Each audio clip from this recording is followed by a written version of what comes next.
The conversation turned to fishing, and Zach forgot about the newcomer to town as he went about his errands. His next stop was the local vet's office to pick up his whippet, Ace, whom he'd left with Nick Callahan first thing that morning. The tall, blonde mother of twin daughters had an appealing girl-next-door beauty and a friendly demeanor, and she gave him a welcoming smile as he opened her office door and strode inside. "Hey, Zach." "How's my dog?" "Ace is a doll, and I'm happy to say that he's doing just great. Even better, he seems to have gotten his spirit back. You've done a great job with him, Zach.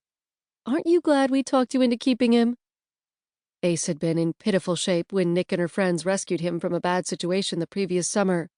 Scarred, starved, and scared, he'd required extra doses of TLC to nurture him back to health. Surgery had helped his hip injury, the likely result of being hit by a car. But the speed demon escape artist days enjoyed by most whippets were behind him. "He's a good dog. Good company." Nick snapped her fingers. "Speaking of which, have you heard the news? Eternity Springs has a new permanent resident, Savannah Sophia Moore. Isn't that a lovely name? She's from Georgia and is a dog person. She adopted the cutest little mutt recently, a mini. Savannah brought her to me for a checkup." "Purse pets," Zach said with a disdainful snort. "Don't be snotty." Nick frowned at him. "The world needs small dogs, too. She's opening a business in town, and that's good for Eternity Springs." "What does she do?" "Handmade soaps and lotions. She's rented Harry Golightly's old place on 4th Street. She's planning to use the first floor as retail space and the carriage house in back as her workshop. She said she mostly sells her stuff at street festivals and craft fairs, as well as online. She plans to open the retail shop only during tourist season." Zach considered the space. The Golightly place was one of the old Victorian houses in town. The house had good bones, and with a coat of paint and some landscaping, it could be a tourist draw. The location worked, since it was catty-corner to Sage Rafferty's art gallery, Vistas, one of the town's biggest tourist draws. "What is she like?" "Honestly, I thought she was a little quiet and reserved at first. But once I got her talking, she opened up. I like her. I think she's a great new addition to Eternity Springs. I'm excited about the new shop."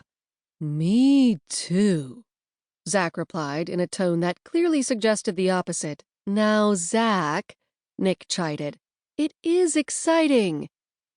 "You are such a girl, Nick. Having Cam open a sporting goods shop was exciting. A soap shop?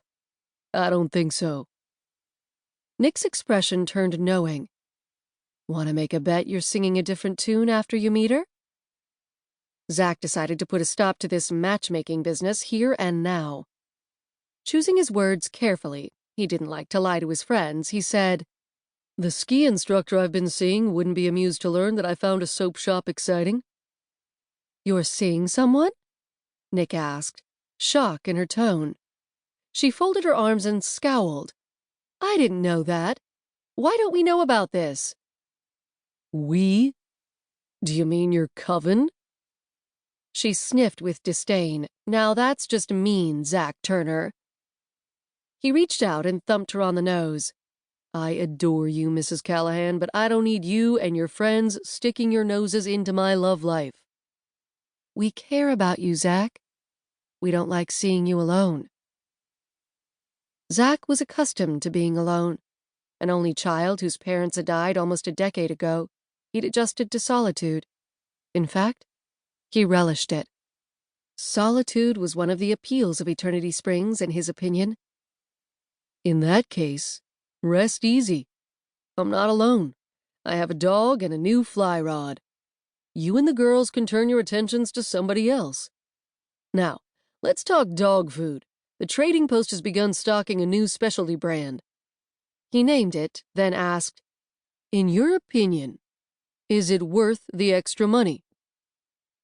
Zach left Nick's office 10 minutes later with Ace on a leash and a spring in his step, telling himself he wasn't the least bit curious about a soap maker from Georgia.